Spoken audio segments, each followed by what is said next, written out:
Pertalite dari Rp7.650 per liter menjadi Rp10.000 per liter.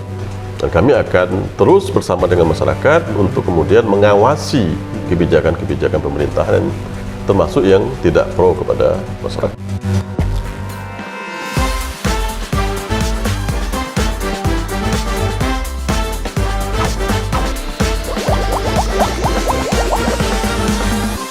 Bismillahirrahmanirrahim. Assalamualaikum warahmatullahi wabarakatuh. Waalaikumsalam. Alhamdulillah, Masya Allah, hari ini kembali dengan LHD Center Lubuk Linggau dalam acara podcast Agam Da Agam. Agam Da Agam? Nak ngapo? Nak ngapo gitu. Ini bahasa nak ngapo. Nak ngapo. Gitu. Insyaallah, alhamdulillah. Hari ini kita dalam acara Agam Da Agam akan sedikit mengupas tentang fenomena kejadian yang saat ini tengah booming, Masya Allah. Dan insya Allah untuk hari ini salah satu narasumber kita adalah, insya Allah orang Lubuk Linggau pasti kenal dengan beliau nih. Tidak ada yang tidak kenal, Masya Allah. Beliau adalah Bapak Dr. Haji Merismon SP MSI. Alhamdulillah, apa kabar Pak Haji? Alhamdulillah sehat. Alhamdulillah sehat. Beliau ini adalah salah satu wakil rakyat, saat ini duduk di DPRD Kota Lubuk Linggau. Sudah berapa periode Pak Haji? 3 periode, Ustaz. Masya Allah, beliau sudah 3 periode Alhamdulillah. menyampaikan aspirasi rakyat. Kita doakan mudah-mudahan beliau nanti menjadi perwakilan kita di DPRD Provinsi Sumatera Selatan. Amin, ataupun amin. bila perlu jadi wali kota Lubuk Linggau. Amin. Jadi dulur-dulur Agam Da Agam, hari ini kita bersama beliau. Biasa beliau ini panggilan akrabnya Uda Merismon. Uda Merismon, biasanya akrab dipanggil dengan Uda Merismon.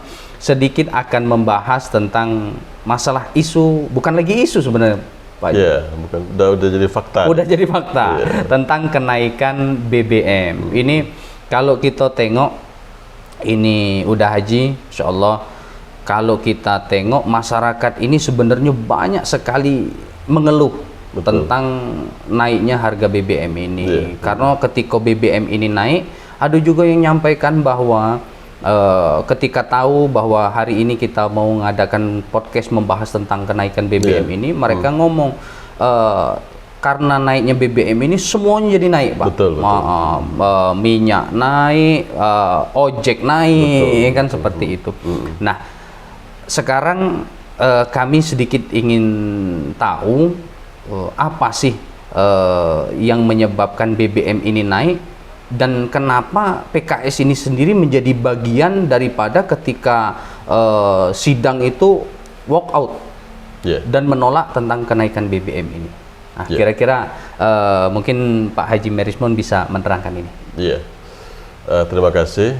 Bismillahirrahmanirrahim. Assalamualaikum warahmatullahi wabarakatuh. Waalaikumsalam warahmatullahi wabarakatuh. Menarik tema kita pada hari ini, Ustaz, ya, tentang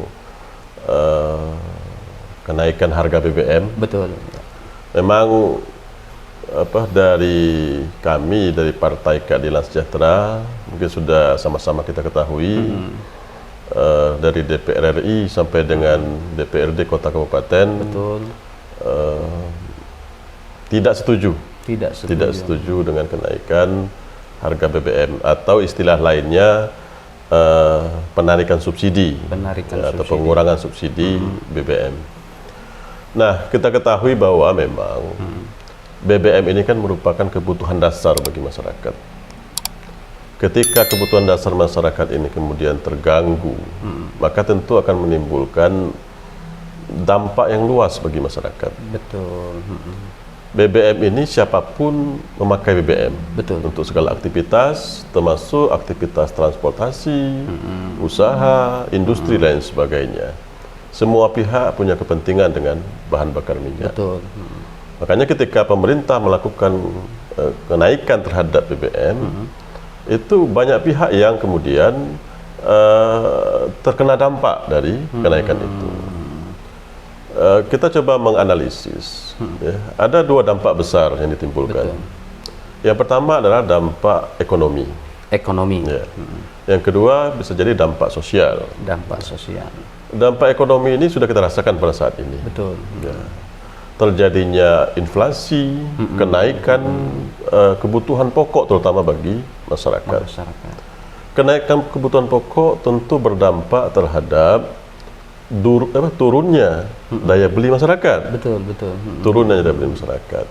Nah, ini tentu mengkhawatirkan bagi kita. Iya. Ya, mengkhawatirkan bagi kita. Ditambah lagi dengan tahun 2019, 2020, 2021 kita terkena dampak daripada COVID-19. Ibarat tertimpa jatuh, sudah tertimpa tangga pula. Masya Allah, sudah jatuh tertimpa tangga. Tertimpa tangga, berkali-kali pula tertimpa. Allah ya kan seperti itu. Betul. Jatuh tertimpa tangga berkali-kali. Berkali-kali. Seperti itu. Itu yang terjadi dengan masyarakat. Itu yang terjadi dengan masyarakat di Indonesia. Mereka belum pulih, ya, belum pulih dari dampak COVID-19. Kita saja di Lubuk Linggau, dampak COVID itu sebagian besar, ya, usaha-usaha makanan, ya, minuman, sektor jasa, itu banyak yang tutup kemarin. Betul. Alhamdulillah ini sudah mulai berangsur-angsur. Sudah mulai. Di pertengahan 2022 ini sudah mulai. Sudah mulai mereka bangkit kembali. Baru akan bangkit. Ternyata kemudian pemerintah mengeluarkan kebijakan yang tidak pro kepada rakyat. Baru akan bangkit. Kemudian dikeluarkan kebijakan kenaikan harga BBM. Ya. Ini tentu sangat memukul bagi masyarakat. Partai Keadilan Sejahtera tentu berpihak kepada masyarakat, mendengarkan aspirasi masyarakat, dan kita secara tegas menyatakan kebijakan pemerintah ini untuk kemudian bisa dibatalkan. Ya, bisa dibatalkan. Tadi dampak ekonomi. Nah, dampak sosialnya, dampak sosial itu dalam bentuk bisa jadi meningkatnya angka pengangguran dan angka kemiskinan. Kenapa saya katakan seperti itu? BBM ini kan digunakan untuk usaha dan industri. Otomatis ini tentu pelaku-pelaku usaha yang menggunakan BBM ini tentu meningkatkan biaya produksi bagi mereka. Meningkatkan biaya produksi. Sementara di sisi lain nilai jual mereka rendah. Iya kan, daya beli masyarakat rendah. Biaya operasional tinggi, barang ini tidak terlalu laku dijual kalau bahasa gitu. Seperti itu, ya. Nah, sehingga kemudian untuk menjaga stabilitas daripada usaha, biasanya mereka melakukan pengurangan biasanya tenaga kerja agar mereka bisa bertahan dalam kondisi sulit seperti itu. Pengurangan tenaga kerja ini kan tentu berdampak terhadap meningkatnya angka pengangguran. Ya, imbasnya juga kepada orang menganggur tentu meningkatnya penduduk miskin di Kota Lubuk Linggau ataupun di Indonesia seperti itu. Nah, ini tentu menjadi perhatian walaupun ya, pemerintah sudah mengeluarkan kebijakan untuk memberikan bantuan langsung tunai BLT yang nominalnya itu 600.000.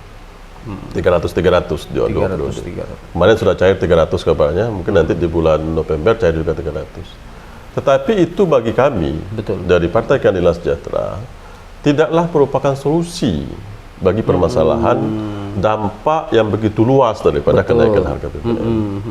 Mungkin solusi bagian sekecil masyarakat, tetapi bagi sebagian besar masyarakat itu bukan solusi baginya. Kenapa saya katakan seperti itu? Sektor usaha kecil menengah, usaha mikro kecil menengah itu terkena dampak.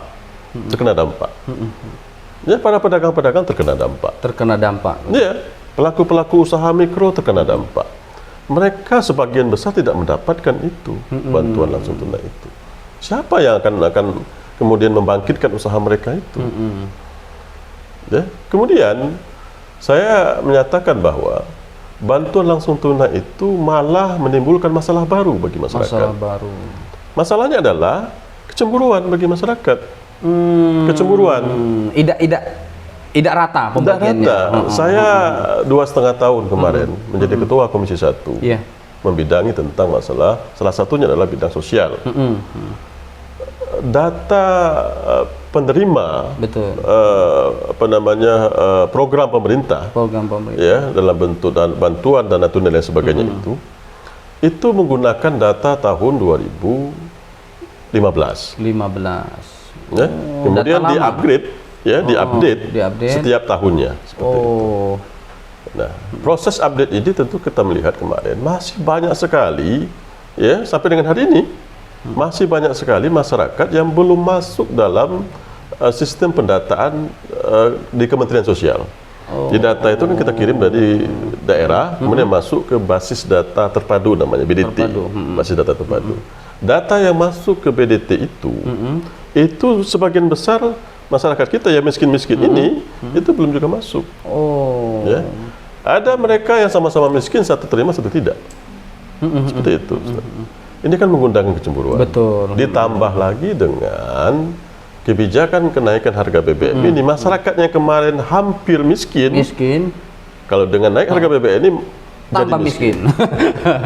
Baru akan bangkit. Betul. Ustaz, ya? Baru akan keluar dari kemiskinan, sudah jatuh lagi masuk lagi ke kemiskinan. Nah, inilah yang kemudian kita menganggap kebijakan pemerintah ini baik dari sisi timingnya, waktu mengeluarkan kebijakannya tidak tepat. Nah, substansinya juga pun menjadi tidak tepat. Nah, ini mohon maaf udah agak motong sedikit. Tadi ketika harga-harga naik untuk nolong masyarakat pakai yang namanya BLT itu kan, BLT ini sebenarnya kalau kita lihat ini program-program lama sih sebenarnya, program lama. Dan banyak sekali tanggapan bahwa ketika debat dulu capres, cawapres segala macam, nah, bahwa mereka menyatakan bahwa BLT ini kurang tepat sasaran, bahwa jangan dilanjutkan. Tapi kenapa sekarang masih tetap jadi solusi bagi mereka?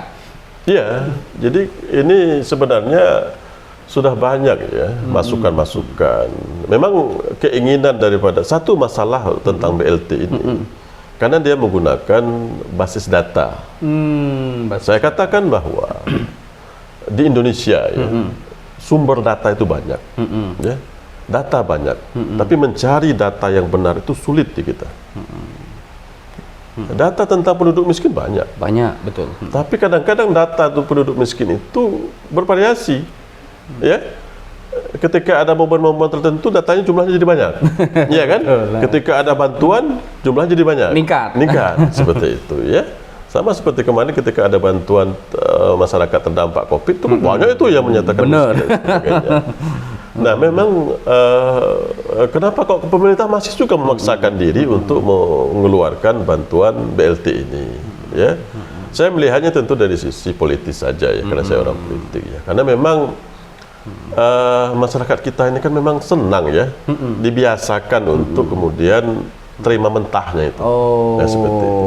Siapa yang tidak senang kemudian menerima uang? Kan seperti itu ya. Ya, walaupun itu sebenarnya tidak mendidik sebenarnya bagi kita kan. Nah, karena memang yang jauh lebih baik itu adalah bagaimana kita kemudian memberikan skill kepada masyarakat untuk kemudian berusaha. Ya mungkin itu latar belakangnya. Nah, seperti itu. Jadi udah Haji Rismon, ini masyarakat sekarang ini sedang melihat, artinya sedang melihat bagaimana kencengnya PKS ini dalam menolak kenaikan BBM ini, sampai walk out dari sidang segala macam, kan, sampai membuat spanduk-spanduk yang dipajang di tengah-tengah jalan seperti itu, sebagai ungkapan bahwa PKS itu hadir untuk rakyat, membela kepentingan rakyat. Yang jadi pertanyaan ini banyak sekali WA salah satunya yang masuk ke kami ini kan, mereka ngomong ketika melihat PKS berdiri menolak di pinggir jalan, melihat spanduk-spanduk itu, ada yang bilang seperti ini, itu murni berjuang untuk rakyat atau cuman sekedar mau cari simpati rakyat untuk pemilihan berikutnya? Nah, ini kira-kira apalah jawabannya ini? Ya, kalau itu kita lakukan hanya saat ini, mungkin. Tapi silakan dilihat track record daripada PKS. Ya? Betapa banyak kemudian PKS sebagai partai di luar pemerintah yang kemudian ketika kebijakan-kebijakan pemerintah itu tidak pro kepada masyarakat, PKS terdepan dalam berkritik ya kebijakan-kebijakan pemerintah. Tapi kalau dianggap seperti tadi, itu mungkin bisa jadi bagi partai-partai yang mungkin mungkin baru sekali baru itu. turun ketika ada ini. Ya. Tapi PKS sudah sejak dahulu kemudian mengkritiki setiap kenaikan bahan bakar minyak.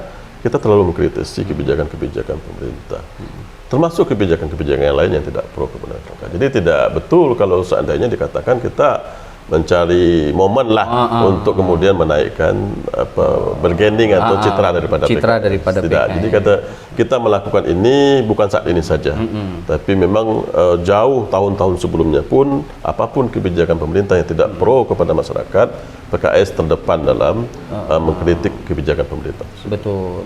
Apakah ini salah satu alasan PKS sendiri tidak gabung dengan pemerintah? Iya, jadi kita melihat memang dalam sistem demokrasi kita kan tentu harus seimbang ya antara penyelenggara pemerintahan dan presiden dengan kemudian kekuatan parlemen. Betul. Ya, yang penyeimbang seperti itu. Walaupun sebenarnya kita melihat sekarang ya sebagian besar partai politik kemudian masuk kepada pemerintahan, bagian daripada penyelenggara pemerintahan, PKS tetap berada di luar.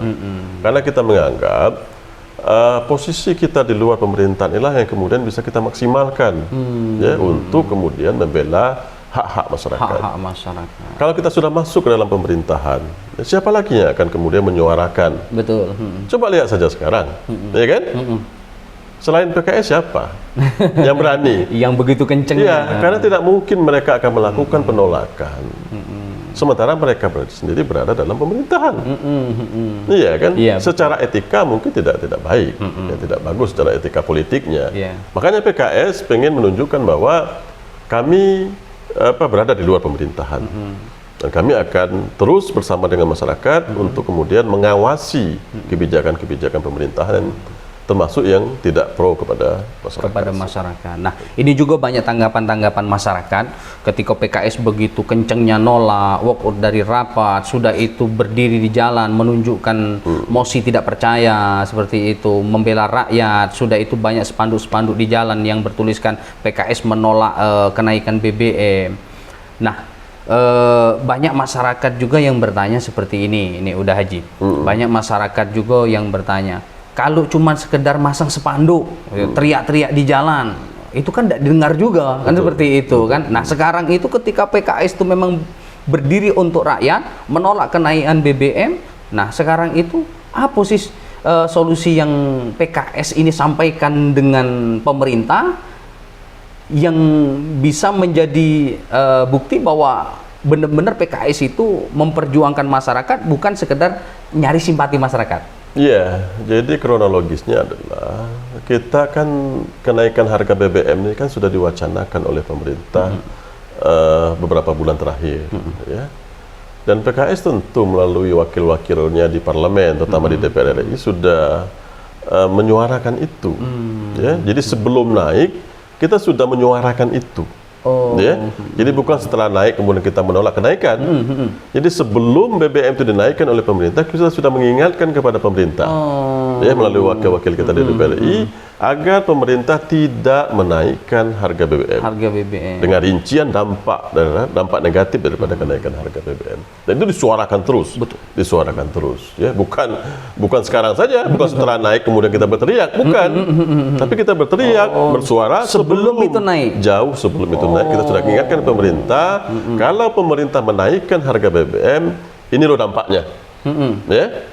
Dan dampak itu jauh lebih besar, jauh lebih merugikan bagi masyarakat. Nah, tentu tidak ada solusi lain bagi kita, ya, kecuali kemudian pemerintah mengembalikan harga BBM kembali ke harga semula. Ya. Dan kita mendukung kegiatan aksi-aksi yang dilakukan oleh masyarakat yang lain. Ya, sekarang kan aksi-aksi mahasiswa juga ikut sekarang. Ya, kita dukung itu. Kita mensupport mereka untuk kemudian agar memang pemerintah melihat bahwa kebijakan yang dilakukan itu adalah kebijakan yang tidak tepat seperti itu. Jadi bukan PKS saja, banyak juga aksi masyarakat yang melakukan itu.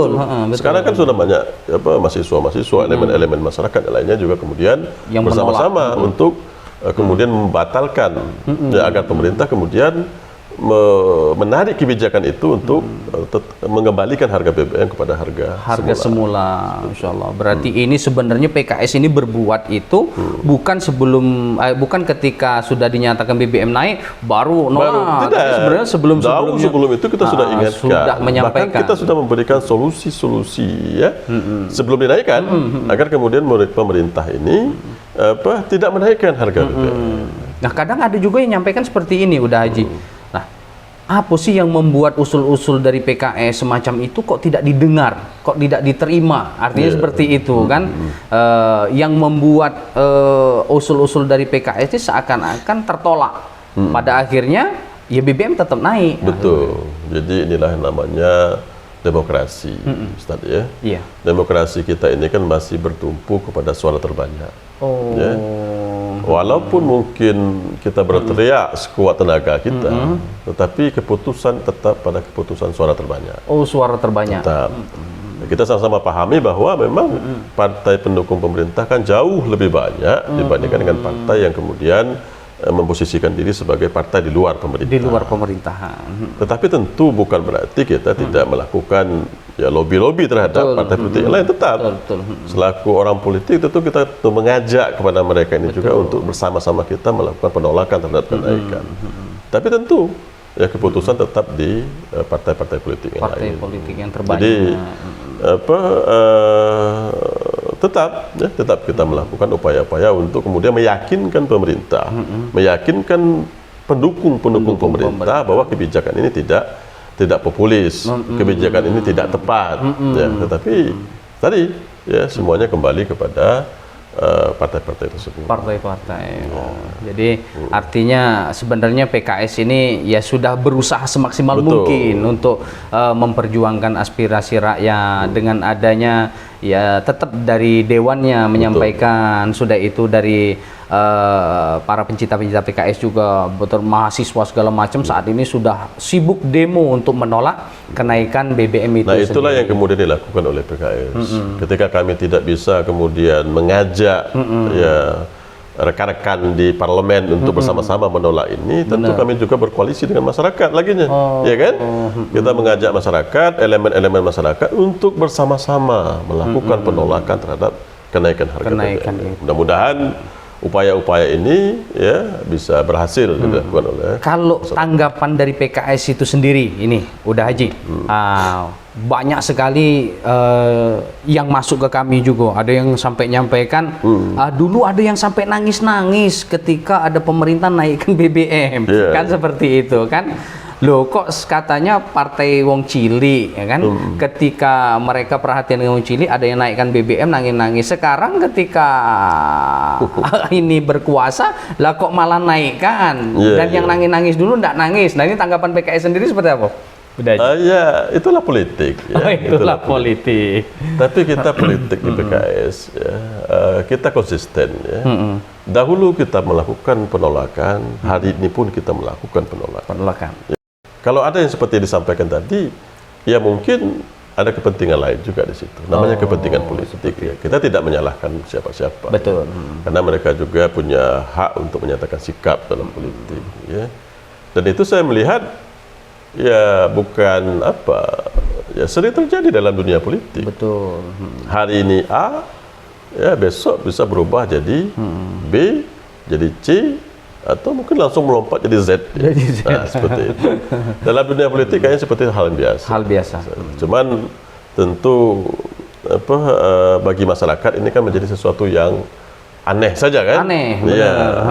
Dulu seperti ini, sekarang kok seperti ini. Seperti ini. Betul. Ya, oh, jadi seperti itu tanggapan dari PKS sendiri ya. Nah, sekarang kira-kira apa yang udah Merismon ingin sampaikan dengan masyarakat, khususnya masyarakat yang terdampak dengan naiknya harga BBM, tukang ojek yang harus naikkan tarif ojeknya, bahkan sampai ada yang ngeluh BBM naik saja masih antri kayak seperti itu. Nah, kira-kira apa yang bisa udah Haji Merismon sampaikan untuk masyarakat, setidaknya memberikan kedamaian di hati masyarakat kita. Iya, kebijakan pemerintah ini tentu juga harus dipikirkan juga oleh pemerintah daerah sebenarnya kalau menurut saya. Ya. Nah, kita kan di Kota Lubuk Linggau, kita bicara masalah Lubuk Linggau. Ya. Artinya saat ini masyarakat Kota Lubuk Linggau terdampak daripada kenaikan harga BBM. Betul. Tentu ada juga kebijakan pemerintah untuk kemudian meringankan beban daripada masyarakat ini. Betul. Ya. Nah, apa yang bisa dilakukan? Ya, tentu kita menginventarisir dulu siapa yang terdampak ini. Kalau dia pelaku usaha, usaha mikro, tentu pemerintah harus melakukan pendampingan terhadap pelaku-pelaku usaha mikro ini, baik dari sisi permodalan ataupun dari sisi yang lainnya. Kalau dia adalah kemudian pelaku transportasi, misalnya kan angkutan sayur misalnya ya, betul, ya. Angkutan apa, ya pemerintah bisa kemudian memberikan semacam bantuan juga kepada mereka untuk kemudian memberikan bantuan subsidi transportasi untuk pengangkutan bahan pangan di Kota Lubuk Linggau. Iya kan seperti betul, itu. Betul. Sehingga mereka ini yang punya sarana transportasi ini tidak harus menaikkan tarif harganya, ya harganya, tapi mereka ya disubsidi oleh pemerintah, dibantu oleh pemerintah daerah maksudnya untuk kemudian untuk mengangkut kebutuhan pangan untuk masuk dalam wilayah Kota Lubuk Linggau. Nah, untuk masyarakat Kota Lubuk Linggau ya tentunya kita ya tetap berusaha. Ya, tetap berusaha, tetap harus kuat. Betul. Ya, dan tentu kami dari PKS ya siap untuk melakukan pendampingan, memberikan masukan-masukan, memberikan motivasi, semangat bagi masyarakat untuk mencarikan alternatif kalau seandainya kemudian BBM ini berdampak terhadap pekerjaan mereka. Misalnya. Karena memang kita tidak ada saja kemungkinan yang namanya PHK, ya, atau ada saja kemungkinan. Betul. Ya kenapa? Karena tadi biaya operasional lebih besar, ya. Di sektor jasa juga seperti itu. Ustaz harus pahami. Ya. Saya kemarin ngobrol dengan usaha travel Lubuk Linggau, Palembang, Lubuk Linggau, Bengkulu. Ya. Saya tanya, masih lanjut usaha? Enggak lagi, Pak. Kenapa? Penumpangnya cuma 2, 3. 2, 3. Apa aja itu? Ya sepi. Ya, sepi. Kenapa sepi? Karena masyarakat memang ya pertama dari harganya mungkin sudah tinggi, sudah naik. Betul. Nah kemudian ya banyak lagi pertimbangan mereka untuk ya kalau ya pendapatan mereka tidak naik. Ya malah cenderung menurun. Kemudian mereka harus ya mengimbangi pengeluaran mereka, kan seperti itu kan? Nggak mungkin pula terlalu sering-sering ke Bengkulu, ke Palembang, sering pergi. Besar pasak daripada dia. Akhirnya ya tadi itu satu contoh ya. Kemarin beberapa hari yang lalu saya sempat ngobrol dengan pengusaha travel. Nah, mungkin banyak pengusaha-pengusaha yang lain yang juga terdampak seperti itu. Alhamdulillah tentunya sedikit banyaknya kita sudah tahu maksud tujuan daripada PKS itu sendiri menolak daripada BBM itu sendiri. Nah, di channel Agam da Agam ya yang agam pasti mendukung PKS terus bergerak, yang da agam ya harap maklum namanya beda agam. Jadi itulah gerakan-gerakan dari PKS itu sendiri yang selama ini banyak sekali masyarakat bertanya, dan ini bukti juga bahwa anggota dewan kita khususnya dari fraksi PKS intinya bekerja, karena banyak juga masyarakat tuh nanyanya seperti ini, udah Haji, kira-kira dewan-dewan kita ini kerja ndak sih katanya kan. Buktinya BBM naik. Kalau mereka kerja dan mereka ini sebagai corong daripada masyarakat yang melihat nasib masyarakat, ya jelas mereka akan tahu bahwa masyarakat ini dalam kondisi sengsara. Buktinya BBM masih naik. Ini dianggap masyarakat DPR tidak bekerja. Nah, itu sendiri gimana?